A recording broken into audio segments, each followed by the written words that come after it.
we're going to go ahead and get started here. Just wanted to start off by saying hello and thank you guys all for joining us today. I know a lot of our worlds have changed and have shifted dramatically in just the last few days. And whether you've been affected working from home like us, or your events or your team is on hold, your university or your church campus is closed, we figured now more than ever we need community. And your fans, your viewers, your loyalists, they're looking for that virtual space, that virtual community where they can connect. So we're really excited to be joined here by some awesome folks. We're going to kind of introduce them as we go through this, since you're going to hear from a lot of different voices. We'll introduce them as we go, so you know exactly who you're hearing from.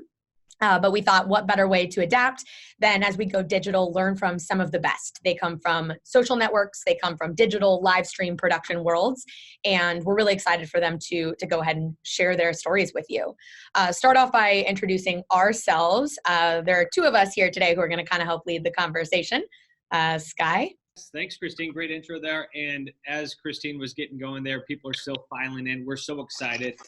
Hundreds of people jumping on today to help us all learn, help us brainstorm together. So we do ask everyone to mute those mics so we don't get feedback or whatever may be coming from that end. We're playing mute police a little bit on our end, but the more you can mute on your side, the more that helps out. While we do want you muted, we also want you a part of the conversation. So we want you asking questions. Hit us up in the chat. We'll make sure to get to those questions later on in the webinar after we get things kind of rolling early on. But really quick, just want to introduce myself. I'm Sky. I'm a senior client success manager here at Tagboard, work with all our media partners, so on the linear side, but then what's important for this one on the digital side as well, those live streams across all the different platforms, and then also have a little bit of background in production after spending half a decade or so on TV as a sports anchor, producer, reporter as well. So excited to get this going here with Christine. And great to meet you all. I'm Christine Chalk. I'm the VP of Production and Creative Services at Tagboard. So have been working with a lot of you amazing folks on the call for the last few years, building out digital and live experiences. Similar to Sky, I come from the news world myself. So, this is kind of the bread and butter and what we love to talk about. But frankly, today, we are not here to be the ones talking. We've got a plethora of really smart, brilliant, creative people on the call. So we want to just jump right into it, starting with our first guest here. If you guys don't know Blake Morrison, he is an executive producer at Ripplebox. Ripplebox really takes a storytelling approach to branded entertainment. They create and produce online content, these virtually integrated solutions. He's worked on small events. I'm sure we're giving a little grace for everybody who's at home with families and kids today. He's produced everything from events you've heard of, the Grammys, Oscars, Coachella, to branded content for brands. And, Blake, you're in the same boat as a lot of people on this call, where you're scrambling to come up with alternate plans now that things have shifted. For everybody who right now is starting to shift their strategy to a more digital approach, walk us through it. Where do you begin? For those who are new to this, what do they need to know to get started as they shift? Well, that's right. Thanks for having me. The landscape has changed a lot. We've in the last 2 weeks, we've had a lot of events and live broadcasts that have canceled, but we've also had quite a few calls from people that are looking to take an event that was just an event only and move it to an online one-to-many audience. So I think people need to understand maybe where their audience lives and figure out, what's the best way to broadcast something to them to reach them where they are. And the thing that we found most effective is a level of interactivity. So there's obviously multiple platforms that you can live stream to that already have that functionality. And then there are bespoke systems that can be created or off the shelf that can allow you to reach either in a closed environment or an open environment. But I think the first thing is to understand is there supposed to be a level of interactivity with your event? Do you want to have comments and questions and things like that? Is it a two-way communication or is it a one-way communication? But there's lots of tools out there to make that happen either way. But I think it's about defining the event, maybe reimagining your event that potentially had a live audience in the room, and how do you make that experience better for someone that's now in either a lean forward or a lean back environment? Have you found in particular anything in the past when you talk about leaning into that two-way conversation that has been particularly successful with events that you've worked in the past? Yeah, I mean, we've been in the live streaming world since the 2009 or 2010. We did some of the earliest work in it, and the platforms have morphed, and our things that we had to create as bespoke solutions are now de rigueur with a lot of other platforms. So I really do think that the interactivity and the nature of getting the audience involved, whether that's even as simple as polling or the ability to bring a moderated chat to the forefront, those are the things that I think people are looking for on the platforms, and that we see a lot higher level of integration and activity with people wanting to be a part of those things. It's not just about lean back TV. If it were, then you could just have VOD content. If the live streaming platforms allow you two-way connectivity, and I think that if you create the right measure for that in the right way, I think you see a lot of success, both in broadcast and on the surrounding platform. And Blake, you talk a lot about that interactivity and building that audience. So I want to loop in Lauren Teague now, strategist from Convince and Convert. And Convince and Convert, if you're not familiar, some leaders in the content marketing consulting space, social strategy. Lauren, you spent years building the social brand for the PGA Tour, and now social media strategy, really the bread and butter for you and your team there at Convince and Convert. Can you talk a little bit about what Blake was referencing with the interactivity side and what you see work well in the digital social environment with your experience, and what fans and viewers respond best to? Yeah, absolutely. Thank you, first of all, for having me. I'm so excited to join this amazing collection of people today. And I think, one of the things that I lean back on as we approach this really uncertain times is those 7 seasons where we were kind of inventing what social looked like in live sports, for pro sports, specifically for me in golf. But, we had the opportunity there to really figure it out for the first time. One of the best things that somebody ever told me at the PGA Tour was, your job is not necessarily to drive clicks, or we can't really measure tune in or other metrics, but we're just trying to make a fan a better fan. And so if you take that and apply it to today, then we're trying to keep our audiences engaged in any way, shape, or form. So you have to really meet them where they're at. If it's someone who engages with you, opens 25% of their emails, or shows up to one event, watches something on live stream or on demand, what is the next step? What's that next increment of activity that you can get them to, and then kind of build them up this kind of fan relationship ladder. So it starts just like the top of a marketing funnel, right? Initial awareness, then try to drive some interest. Then we can get to a stage where we're building advocates, and advocates are the ones that are amplifying your messages, whether it's a retweet or posting something that you created and sharing that. Then you get to influencers. So influencers are ones that are actually creating the content and bringing them around. And then finally, you've developed a fandom and the set of fans, and they're helping you fill that pipeline. So when you're keeping your audiences engaged, you really want to think about where they are and where you can move them to, and how you can work together to do that. It certainly is a give and take.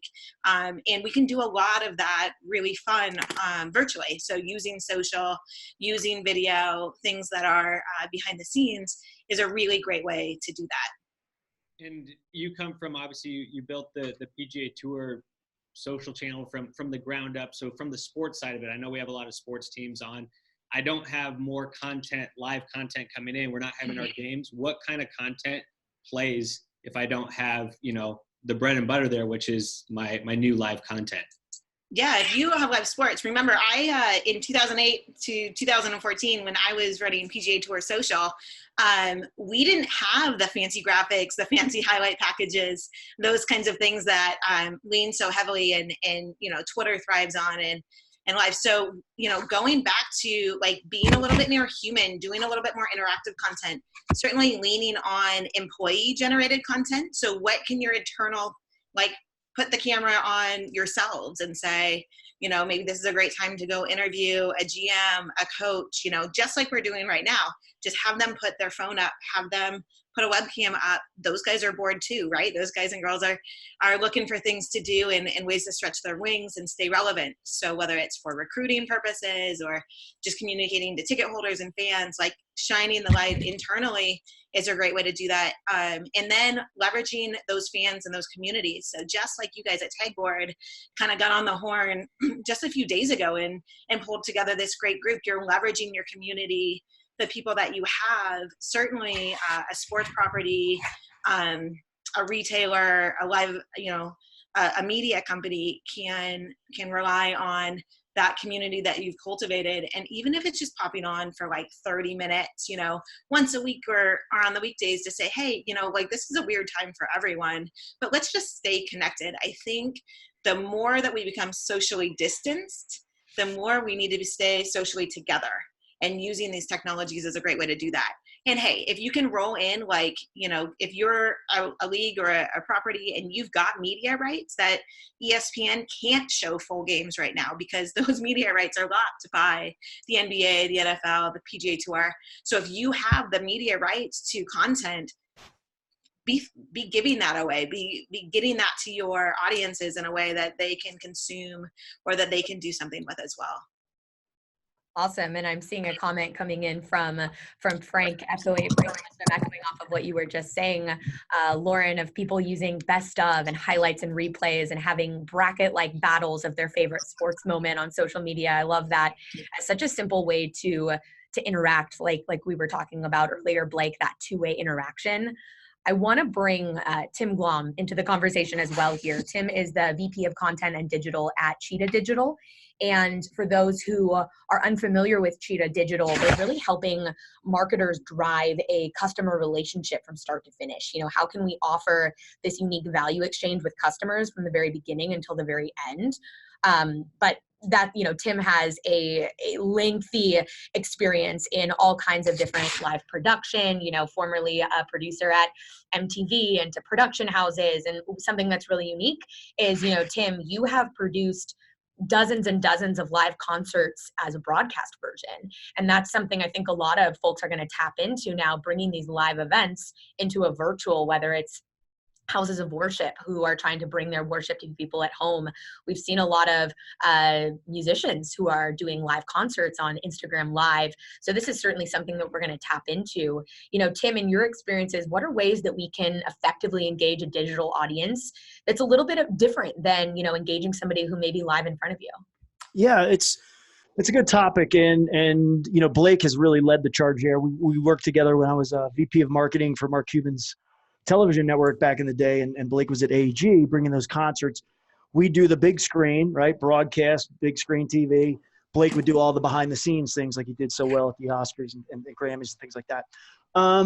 My philosophy has always been, and should be, I think, any event worth having for 50 people is worth having for 500,000 and anywhere in between. So I would challenge brands to take that to heart from an internal perspective. If you have an event that's a national sales event, look, the trade show and meeting, you know, landscape is going to be changed forever for all of us. So from internal to B2C, it's all going to change. So how can you take really simple tools? Blake's team is great at large productions. You have a giant event. In fact, I'll probably be talking to Blake later because at Cheetah, we do a giant event like most brands probably do per year. We're going to take that virtual this year. We're not actually all going to go to Chicago. So there's really small things you can do at Cheetah Digital. We have a live stream account. It costs $900 a month, or sorry, $900 a year. And now you can go live. You can use RTMP streams to get your event with a couple of webcams and some $100 microphones. You can be broadcast to YouTube, to your Facebook page, to your Twitter at any given time. Could be thought leadership, could be, you know, client success stories, could be anything. So look at the tools that are out there from big to small. Large, giant event for B2C, a big, you know, tentpole event. Call a company like Blake's. If you want to start doing it on your own, do what we're doing here. Get the tools. For less than $1,000, a brand can start to have things that are going live to the Facebook page. It can remotely bring in clients, guests, even fans. And I think we had at Access TV back on the live broadcast days, we had Carrie Underwood live, And we had a contest beforehand where we engaged all of her fan base, and someone was selected at random to announce her live. She was home on Skype. We brought her in, and she literally was broadcast live, to 40 million homes in America to announce Carrie Underwood. So those kinds of engagements, bringing people in, creating, sweepstakes or challenges to bring people into your content play is not as difficult as you think it is. That's awesome. I love that. Do you think that, especially from kind of a marketing mind, do you think that there's things that, especially for the brands who are joining us, sports teams, do we need to be changing our tone or how we speak to customers right now, or clients or fans? We're all in the same boat here. How can we adjust the type and the tone of content we're putting out? I'm glad you're bringing that up, and that hits home to me because this week, in fact, today, the better part of this morning, we're changing. We're a B2B company, right? We want to help brands build databases, engage those databases through messaging and loyalty, et cetera. And our sales outreach are pretty happy and fun. But if you don't have empathy and you don't have context of what's going on around in the world, especially as something this large, none of us on this call have ever seen anything like this at this scale. It's changed everyone's mentality, from your smallest consumer that only buys once a lifetime to your avid loyal kits or everyone in between. You have to change the tone. We've completely paused our sales outreach right now because it didn't have empathy for the COVID crisis. So instead of saying, hey, you want to talk about our products? We're now saying, hey, these are trying times. We have experts in-house, and we're shifting our energy to say, these are the 5 things you should be thinking about right now. And I think, we have a lot of sports teams, Arsenal, large football teams, NHL teams, et cetera, the same. How can we now engage people? They're not coming into the seats. They're not coming to our restaurants. They're not coming and doing business as they used to. Our cash flow as brands are down. Projections are looking dim, but this is an excellent opportunity to engage your consumers online. Give them a sweepstakes. A sports team, in my opinion, should be giving away a pair of tickets a day until COVID is over, until the games restart. Give away 10, give away 100 pairs of tickets a day. Give away double your rewards points if you have somebody in a rewards program, if you're a retailer or a brand or a restaurant. Do all the things that engage people now. Give away free things, engage them, because they're all at home. They're like us. They have kids running around in the background. They can do these things and engage with your brands now. When things are back to normal, they'll reward you for that discovery process. I think that's great insight there, Tim. And empathy is so key in a time like this right now to show that to all our partners or brands or our consumers. And you talk about a lot of engagement. So I want to bring in Nick Cicero from Conviva, VP of Strategy there. If you're unfamiliar with Conviva, social video analytics, audience insight platform. So as we're engaging those audiences, have some numbers behind that you can share with your team and your brands and those that you work with. So Nick, you bring a different perspective. You bring the number side. You see the numbers of what content does well on these video live streams. You've worked with the biggest brands. Just curious, from a numbers side, what kind of content you see plays best?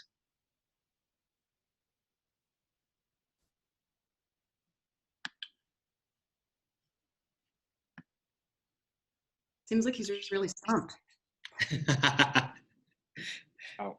Can I? Oh, there you are, Nick. I was going to jump in. Jump right in, Katie. Do you want to jump in?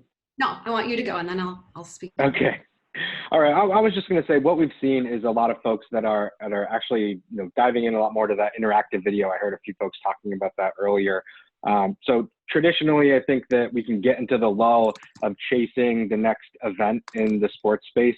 You have the next game, you have the next press conference, and sometimes you can lose sight of the interactive element of live video and not just kind of covering what's happening. And I'm talking more from like a sports team, I guess, perspective right now. Even some of the media companies as well, right? You're constantly providing highlights, constantly providing updates, and this gives you a chance to actually be a lot more creative.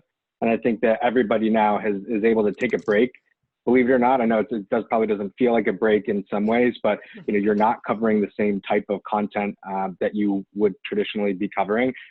You have content plans that have been full for that next big event that you guys have coming up. So what can you do? You can start to spend time and look and see and take a look back at your content and see which types of elements were really engaging those fans.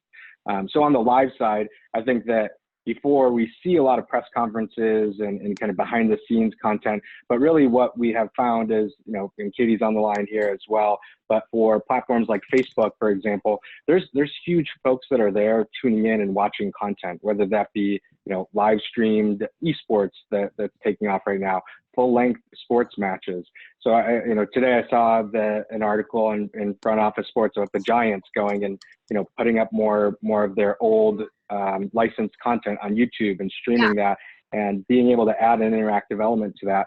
So I think that what we have the opportunity to do now is try a lot of those things that traditionally you wouldn't have had the bandwidth to try because you're so full with engaging that hardcore fan, giving them the latest news and stats and updates. And here you can actually flex that creative muscle a little bit more. So I would say that anything, I know it's going to sound very repetitive, probably everybody's saying, that things need to be interactive, but it really is about that. Breaking down the wall, just like we're all doing here, right? You sometimes go on a webinar, right? And you might only have the people that are presenting be on the webinar. I see so many faces that are out there that all have tuned in, that have turned on their video cameras as well, right? Somebody's on the other end of that line and the other end of that video that you're streaming. And so the more that you can directly speak to them, I think is a more engaging way to bring in folks. And you can do that with interactive elements as well, right? So we've seen sports like Major League Baseball for their Facebook Live games do a lot of polls and in-game insights that they're able to kind of put up on the screen, and just like you would on a regular live broadcast, right? So how can you get your fans involved? How can you get your players involved or your personalities involved? Because we're all just kind of sitting around. And I think being able to also think lean is a real key to this. So what we're seeing is it doesn't have to be an elaborate production. We're seeing folks that are able to go live in just a matter of minutes. They're able to use tools on their phone, but it's about knowing and thinking that there is an interactive element that's happening inside of there. So we're seeing a lot of different things that are happening right now. We're seeing folks go back to their catalogs as well, not just for live content, but you have people that are going back and looking at all the different videos that folks have made. We're seeing a huge spike in back catalog plays on platforms like YouTube, for example, where people are digging into the archives. They're going and looking at the different series that you've created and building that. This is why kind of building that franchise model in kind of social video is so important, right? Having those different franchises that have a narrative, that have multiple episodes that people want to dig in, just as if they were thinking about, tuning into Netflix. Just in terms of content types, I think what we've started to see is, and I know that Casey's on the line, and he brought it up to me, and then pretty much after he mentioned it to me, I heard like 5 other stories about it happening, but seeing more esports, right? So I've seen MLS and NBA teams, I think, get together with their players and host different tournaments, right? That access that you have with your players is unprecedented. And, once again, this is something that is almost a luxury in certain ways where you didn't have that downtime that you used to have. So, kind of wrap all of that up, I would say it's really important to just being able to go in and take this time to look at what's been working so far this season, I think is also valuable. So instead of just focusing on what to produce in this time, I think there's a whole other side of the business for the analysts and the research team and the content strategists who want to go and design new ideas and new plans. Once again, you have a little bit of a luxury of time where you're not trying to keep up with the typical day-to-day that you would usually. So use that time to go back and reflect on the content that you guys have already made. See if there are ways that you could test new ideas moving forward, and use that time to plan. And obviously, being able to dig into your data is almost a luxury for a lot of us who can't really keep up with the day-to-day. That's great. And Katie, I know you're itching to jump in here and kind of follow up on Nick there. Katie Richmond, Senior Video Program Manager at Facebook. Katie, do you want to chime in a little bit there? Yeah, actually, and hi everybody, a lot of friends on here, so that's great.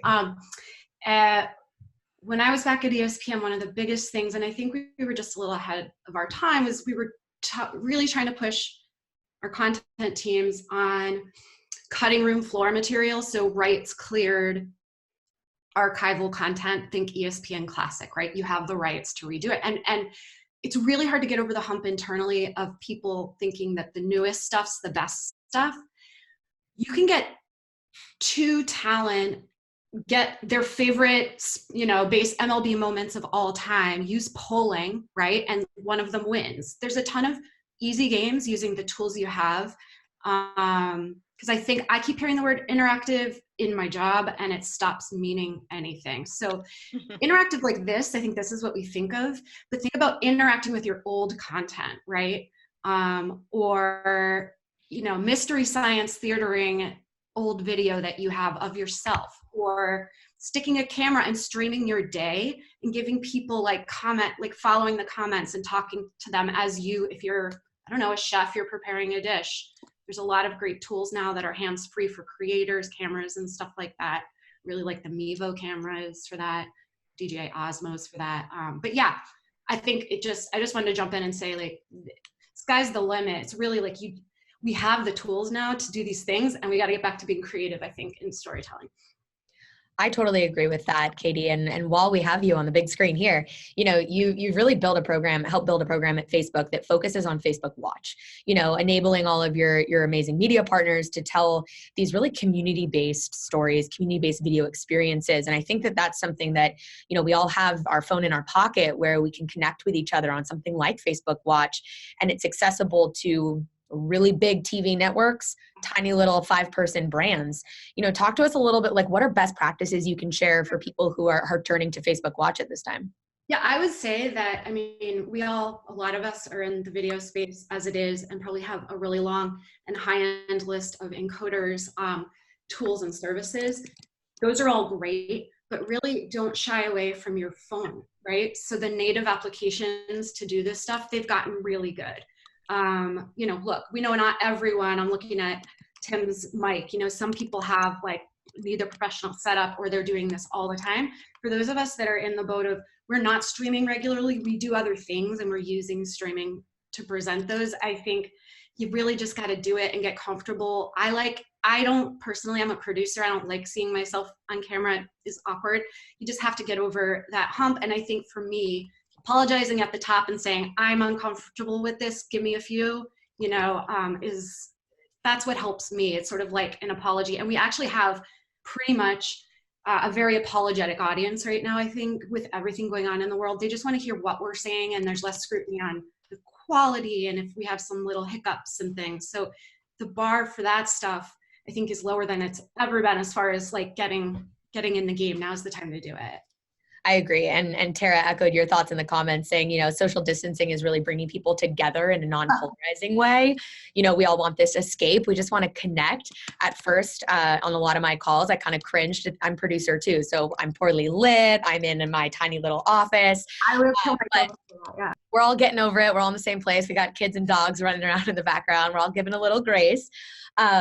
I want to bring David Brickley into the conversation. David, you're the CEO and founder of STN Digital. For those not as familiar, they do it all. It's a social media marketing agency. They work with some of the biggest sports and media properties in the world, putting on productions from really start to finish.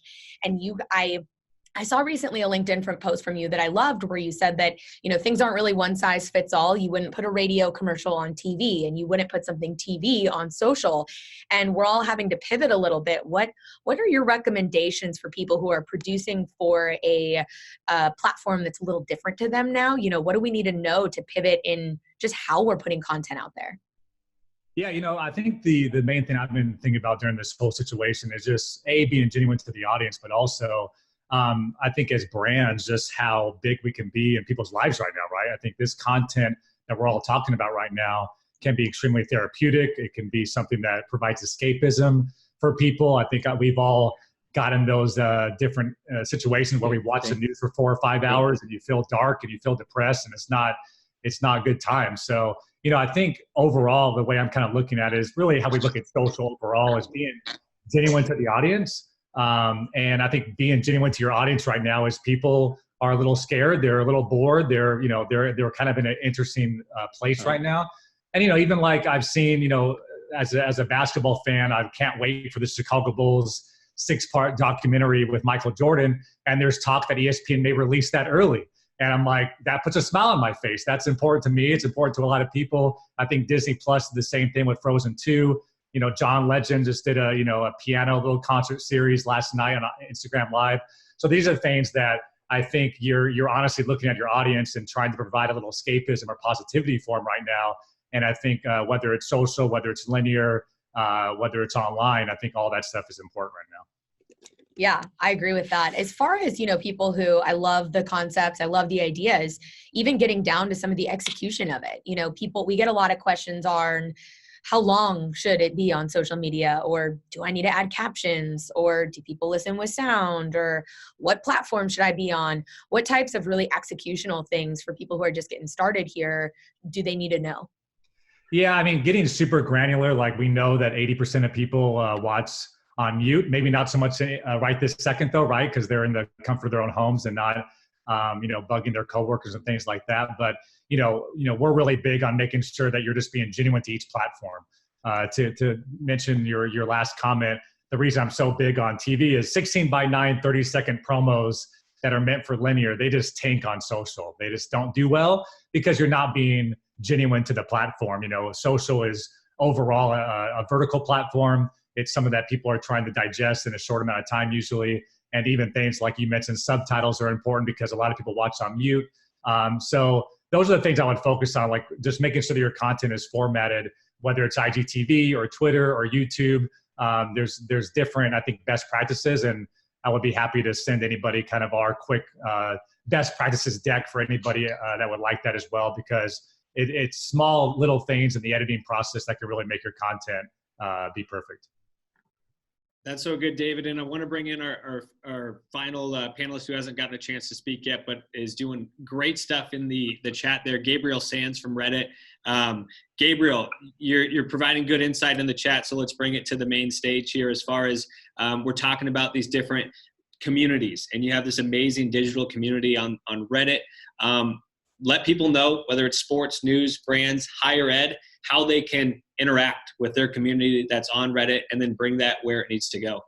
Yeah, thanks, Guy. Really glad to be here. I was enjoying typing that essay out, but even happier to speak it. I'm Gabriel. I'm on the media partnerships team at Reddit. I work primarily with news and journalism partners, but it's a small team, so frankly, I work with everyone except for gaming. We have a guy for that. Reddit's mission is to bring community and belonging to everyone in the world. I think that mission is more important now than ever. And audiences have been heeding that. There are a lot of people coming to it at this time. And the beauty of Reddit is that, with over 100,000 active communities covering every topic imaginable, there really is a relevant community that might even already be quite scaled for pretty much everything that all of you are working on. Sports is obviously going to be huge on Reddit, news, entertainment, also, casual conversation. There's going to be a lot. People are really looking to us for community right now. As I was saying in the chat, Ask Me Anything, AMA, which is our standard question and answer format, is often a really great way to start. Again, we would put you in a community that makes sense. Generally, an AMA is going to be about a person and their work, and a lot of folks are looking to have those conversations right now. My email is gabriel@reddit.com. I'll say that a few times. Please reach out to me, and I'm happy to get people up and running. We also have a streaming product that we're really excited about called RPAN, the Reddit Public Access Network.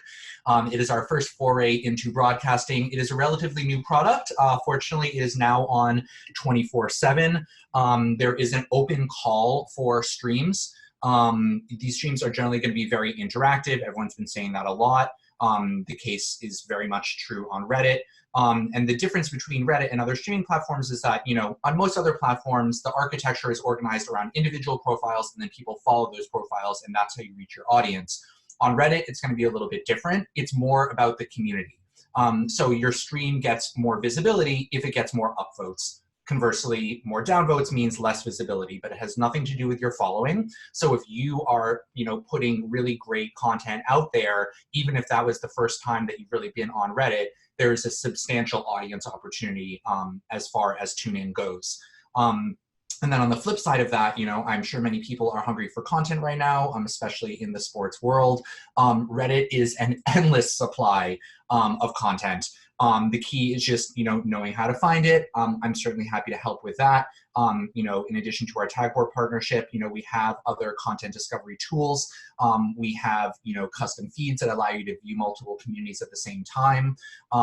There's a lot of UGC that's often very high quality that can be used.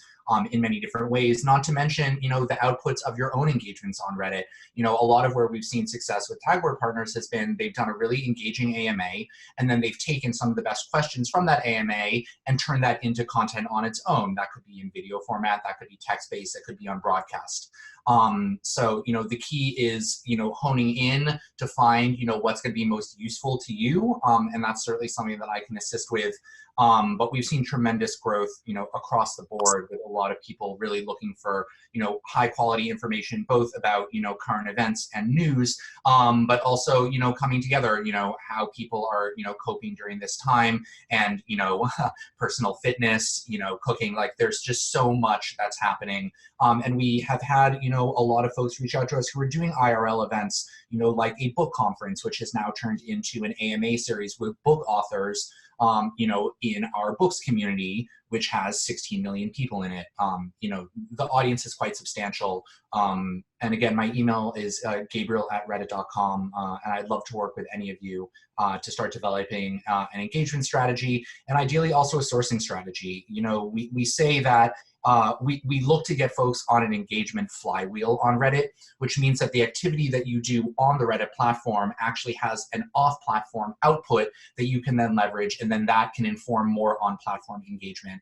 And communities really respond to that. Reddit in the beginning for folks is often a very top-of-funnel exercise in that, there's a huge amount of reach. It's a really good way to drive awareness. But we work people down that funnel with you because you create loyalty, that creates clicks, that creates audience. So there are many ways to, leverage the communities that you build here. And because, Reddit users in collaboration with volunteer moderators are really keeping these communities running and determining, the quality there. Reddit becomes very much a self-perfecting organism in a lot of ways, which is a really unique corner of the internet to be able to find. And Gabriel, Matthew Desmond chimed in, was just asking, we obviously have our constraints right now. When it comes to building an athlete's brand at this time, have you seen success with athletes doing AMAs, and is that an avenue that you recommend? Yes, it is absolutely an avenue that I can recommend. We have a fairly integrated partnership with the NFL. If you go to reddit.com, here, I'll put it in the chat so that everyone can see, reddit.com/u/NFL, you will see the tremendous community that they've built, how they've integrated themselves into the NFL subreddit, and a large part of how they drove engagement was through Reddit AMAs.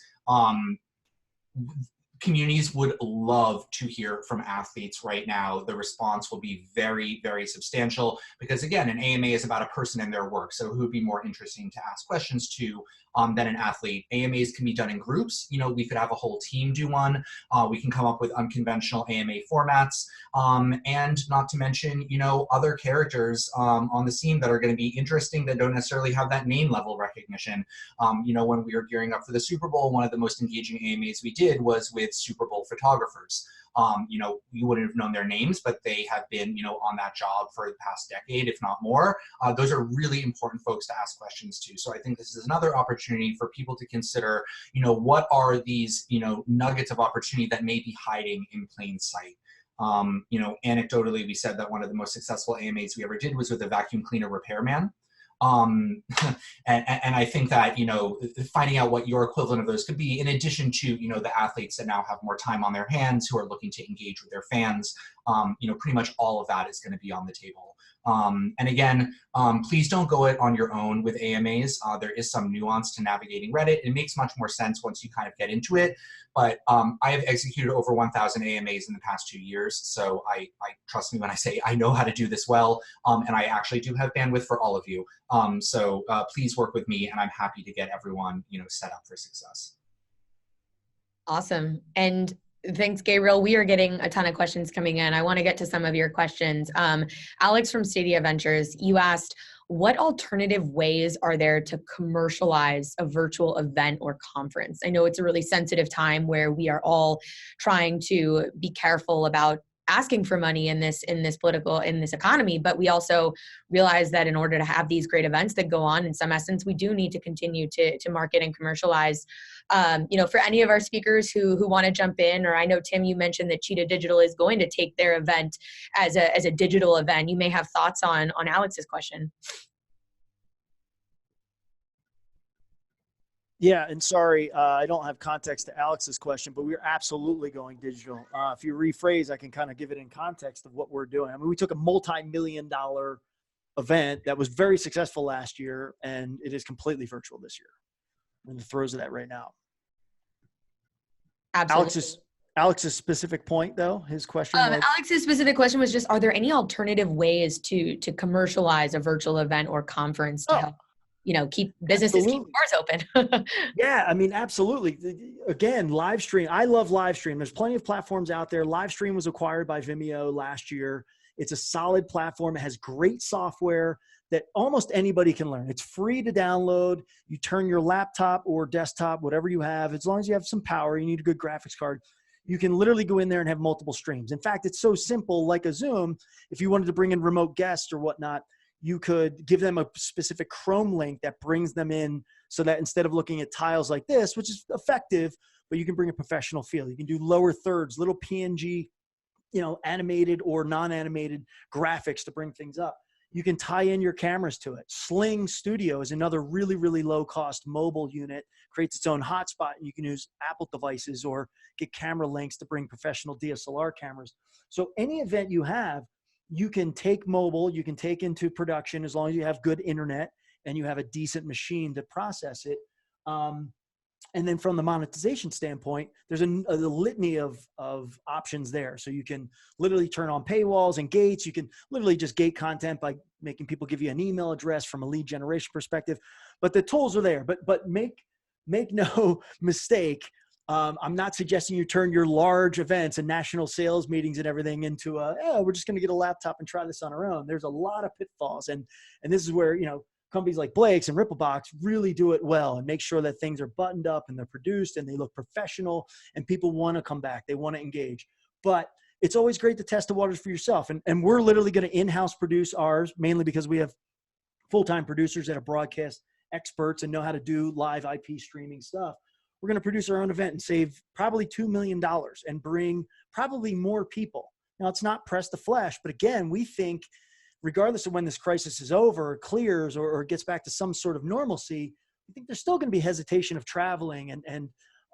So our event in July will be virtual, absolutely. And you can do it. The resources are there. I would recommend talking to someone like Blake and finding out, do you need top tier, mid tier, or can you just do this self on your own? And that's a great transition to bring in. Blake, there's a question about just, does anyone know a company that if I'm not comfortable producing this, I've only done Zooms and we're doing a huge virtual concert or whatever it may be event, we're going to have speakers, we're going to have this huge audience, and I'm not comfortable doing it. Blake, are there companies that will produce it for you currently in these times? Sure. Yeah, I mean, of course we do.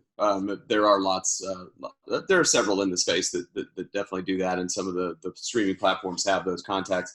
But I think it's about outreach and scoping the event and figuring out what the best platform is. Like Tim said, there's small, medium, and large types of events that are going to have various budgets associated with them, and frankly, some of them need to be commercialized. So there are platforms for that too. We're working with a client right now that has a conference that mainly B2B, but there's a significant amount of money involved in terms of those people seeing this material. So they need everything behind a gated paywall, in order to do that with multiple instances. So we can do that, everything from, the live video production itself remotely or for multiple sites, and then integrating that into a digital platform of their choice. But yeah, I think it's about scoping that and just outreaching. I think I saw somebody put in the comments some other options for that. But yeah, obviously Ripplebox, that's what we do for a living.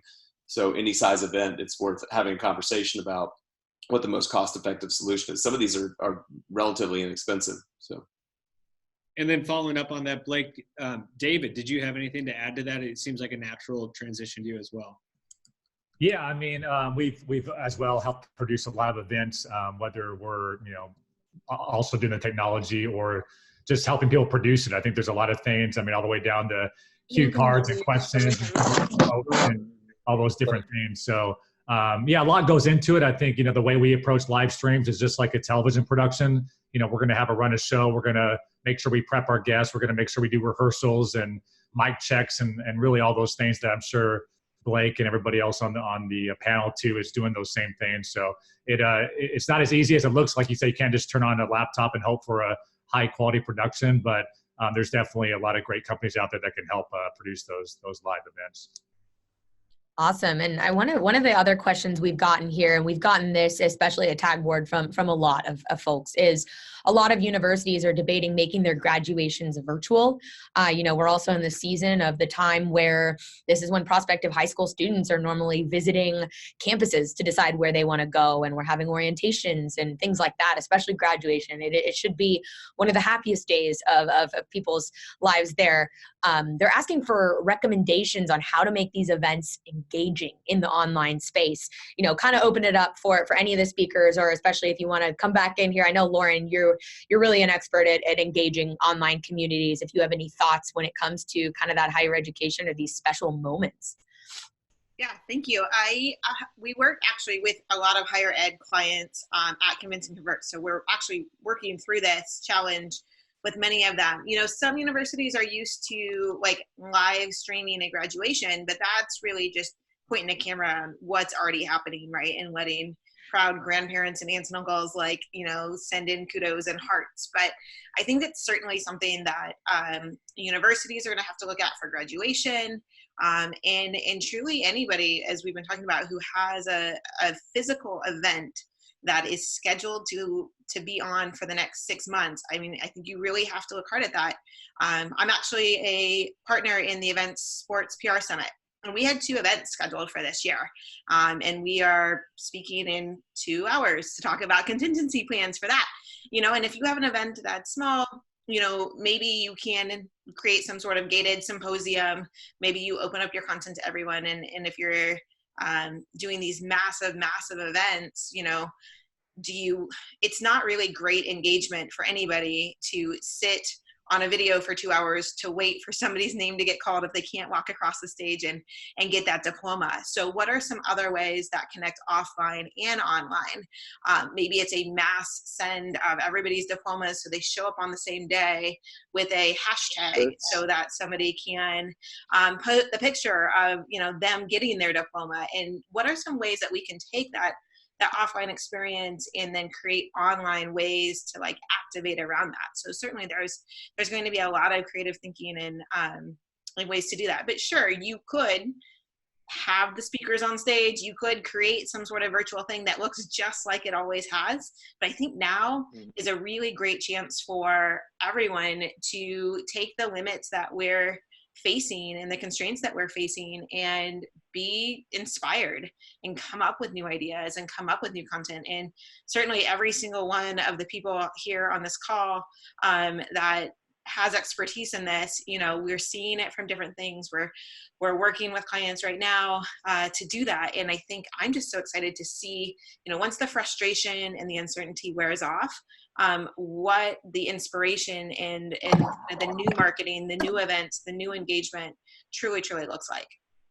Absolutely. And Robert, agree with everything we're saying, you know, here that this break in on-campus visits could give us a chance to see how can we replace that in a digital and social world. And I think it's important to note too that as you guys, if you've never live streamed before and you're just starting to now, this doesn't have to be a semi-permanent, a temporary thing.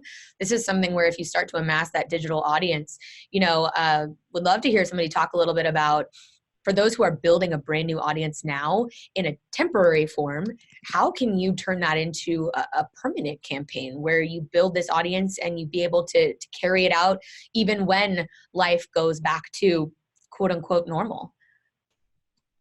I'll jump in real quick. Sorry, go ahead, David. Thank you. You go first. Thank you so much. I appreciate it. No, I think the one thing just to note, if this is your first time jumping into it, you know, your first podcast is probably going to be pretty bad. Your first live stream is probably going to be a little sketchy, right? But I think it's just, you know, getting out there and trying it. I think I've used that example in the past, like with TikTok, right? A lot of people are kind of paralyzed. Like, I want to make sure it's the right strategy, make sure it's perfect, and make sure this and make sure that.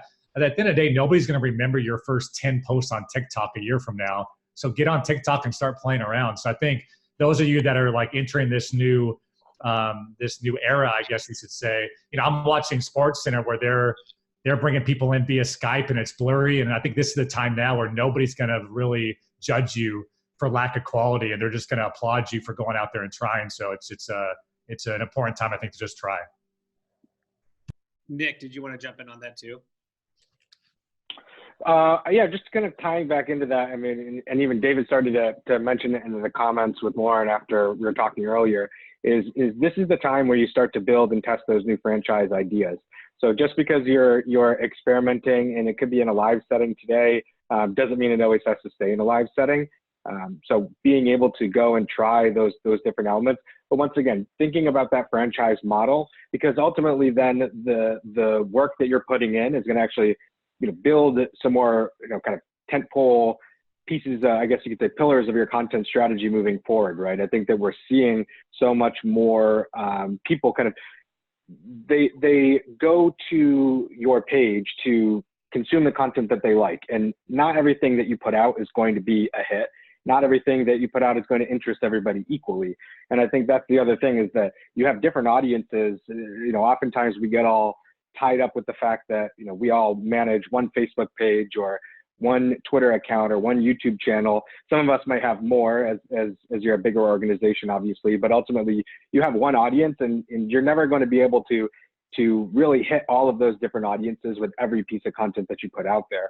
And so I think that I heard some folks mention earlier, doing things, or David mentioned, who's the athlete that's going to be there for Athlete of the Week, right? Maybe Athlete of the Week starts for, Workout Wednesday starts off as a live stream for the next couple weeks. And then, if you can look and you can see that series performed, better than you hoped, or if it met the KPIs that you were looking for, you can, lots of different metrics that you could use against that.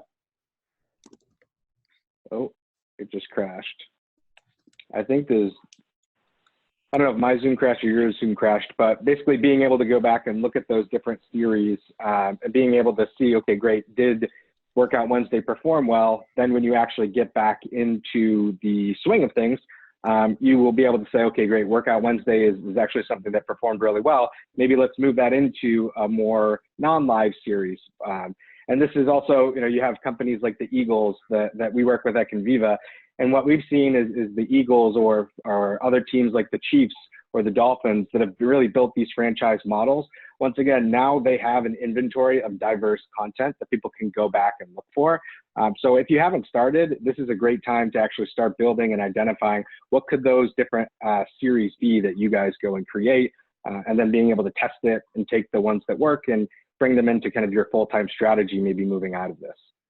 And then one final thing too on that front is, I think, especially in the sports world, we're all craving that appointment view television since there's not live events anymore.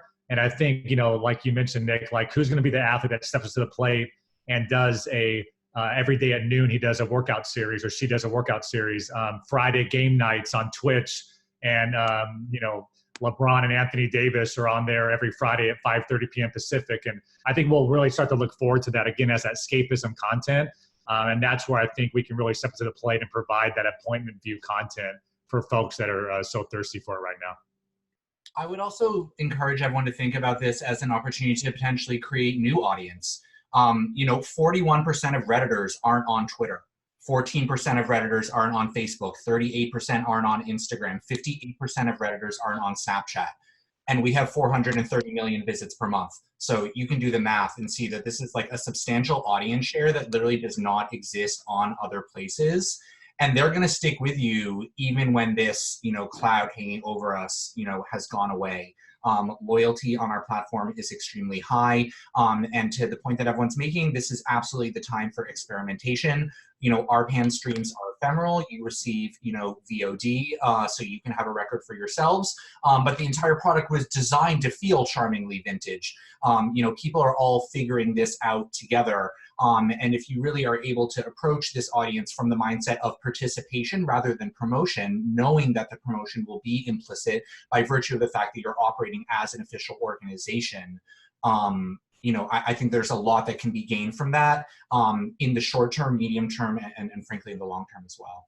Hey, I'm one of the people that has spent a lot more time on Reddit, probably like just this week, just this month, and I've been trying to get there. I'm like, I can't do TikTok. It's just not my jam. So I'm going back to like things like Reddit, and I've been spending a lot of time there, and I love how the communities are there. But it's interesting that a lot of the things that I do aren't necessarily like thriving communities yet on Reddit. So as Gabriel was saying, like awesome opportunity to think about really truly like which audiences do you have to reach, who are you already reaching and where, and then like how can you use some of this free time, right, your off season to really go in and start to cultivate. And remember that your audiences, when you go into a new place, like they might need different things. They might be on a slightly different journey than others. So really good time to kind of figure out what that is. What are your customers really looking for? Are they looking for escapism? Are they looking for community?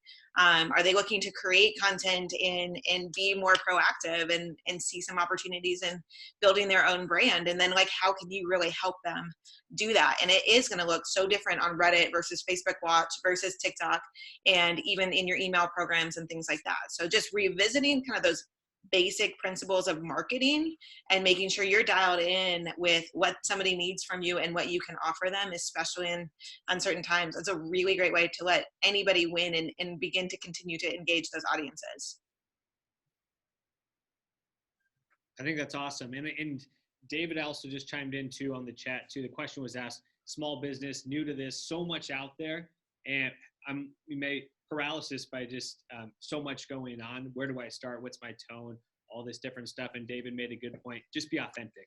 And in this time, I think like we've said a bunch today, everyone's giving leeway. People are going to try new things. Just be authentic. And so I thought that was a good moment there in the chat to highlight as well. As we wrap here, just want to make sure everyone has, got what they wanted to say out there. We didn't want to leave anything behind. It's been a great chat so far. So probably just go down the list and make sure everyone got their final words in there. Katie, did you anything else to add before we head out? No, I'm going to mute again because this is when the house is getting vacuumed. So more to come. I love this concept and we should all keep helping each other. I saw some people share some links, so I'll be participating in whatever communities we have. Yeah, the chat's been so great. So much good stuff in there. People interacting, people sharing. It's just been so fun to see everyone come together here today. Blake, what about you? Any final thoughts before we let everyone go? No, I just think reach out to all your contacts. I mean, there's a lot of learnings going on here, and we're in a brave new world. And I think that it's just about reaching out and trying things. It's trial and learn, I think, in a lot of this. So. We're all in this together. Tim, how about you? Yeah, look, this is great. I appreciate the invite, and I hope it was helpful. And one thing, I'd love to have any of you onto my podcast called Thinking Caps. It's on Apple. It just launched. We just kind of started doing it like we talked about. Just do it. It doesn't have to be perfect. So we don't try and buy or sell products. We just want thought leaders to talk about their space and their hurdles of the day and help each other out. So if you ever want to come on, go check it out. Hit me up on LinkedIn. Love to have you. Awesome. David, I noticed you've been really active on LinkedIn and you have your podcast as well. So feel free to shout those out. They've been good content here. Yeah, I appreciate it. Yeah, same thing. I think the podcast originally was kind of a selfish endeavor for me just to learn more and be able to geek out over the industry. So we're going to be doing a lot more podcasts, even more than we usually do, I think, during this time, just to make sure that as all this stuff is evolving, that we're staying on top of it. But I think, again, the way I stay positive and glass half full mentality is this is our time to serve our audiences. And if we can put a smile on somebody's face or give somebody a glimmer of hope or, all those different things, like that motivates me like crazy to make sure we take this seriously and have that be something that, makes us get up in the morning and get after it. Lauren, you want to jump in here? Final thoughts, if you have any. Oh man, I'm just so happy that we could spend that hour went by so fast and truly actually one of the highlights of this really freaking crazy week. So I'm super excited to see what this community does. And I thank you to everybody who's already connected, whether it's like the Slack groups that went through or, however you're choosing to connect, just know that we're all here to move forward and to solve these challenges together, and reach out to any one of us. And hopefully, thank you Tagboard for for getting us all together. That is just a huge part of the leadership of just being the one to say, hey, like, let's put our arms around this. So thanks, guys. Absolutely. Absolutely. It's good to bring everyone together and just hear from the brilliant minds out there. Everyone's got creative ideas. Nick, final thoughts? Yeah, I would say, first, I hope everybody stays safe and healthy and sane, obviously. Make sure that you catch up on Love is Blind, because I did, and wow. That is a binger. If you just watch it straight through, it's like if you ever had The Real World and you just, like, when you were in your teens and you just wanted to, like, binge watch through The Real World because you couldn't wait, it's like that, but you get to watch it all in one sitting. But no, on a serious note, like I said before, I think this is a really interesting opportunity for the media landscape, the social media landscape at large. I think that there's going to be some amazing creative talent that comes out of this. We have a lot of free time on our hands. Influencers have a lot of free time on their hands. If you think that your work is slowed down, imagine being a kid and 13 or 14 years old who's a huge diehard football fan creating TikToks, and he has got no school, so he's sitting around his house right now.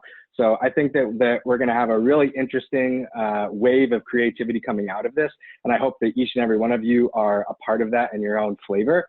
So think about ways to flex those creative muscles. And obviously, if you ever have any questions about anything, data or insight related, reach out to myself or us at Conviva. So thanks, everybody.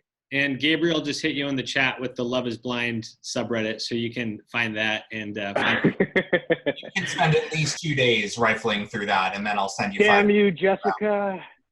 Gabriel, Everybody's watch. it's on you now. Final thoughts? Yeah, this is obviously an extremely challenging time, but I think, events like this are showing that we can find ways to innovate and create opportunity in spite of that. And Reddit is certainly here for you. Frankly, I'm craving as much interaction as I can have with anyone. So even if you just want a VC to, ideate without a specific agenda, I'm here for it. So, please, I think if we stick together, we'll show that we're stronger than the sum of our parts, greater than the sum of our parts, and stronger as well. Again, Gabriel@reddit.com. I had to fight them for that first name only email, but who's laughing now?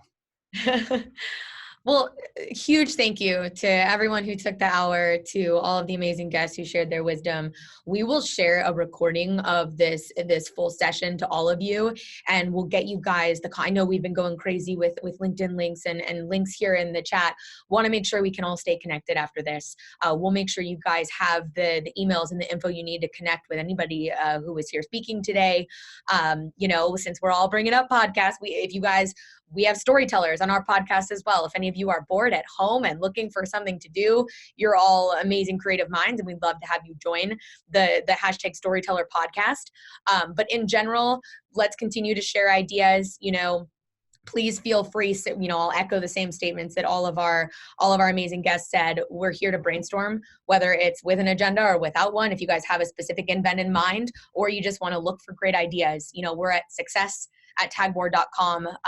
Sports, broadcast, universities, brands, churches, whatever it is, whatever kind of community you have. We on our end have been, grinding on creative ideas for how you guys can touch your communities. And, we're looking forward to sharing that with you all. Other than that, really, thank you guys again for joining us. We'll follow up with an email on this, but thank you again for taking the time. This has been certainly a bright spot in my week, and hopefully for you guys as well. And we'll be in touch soon.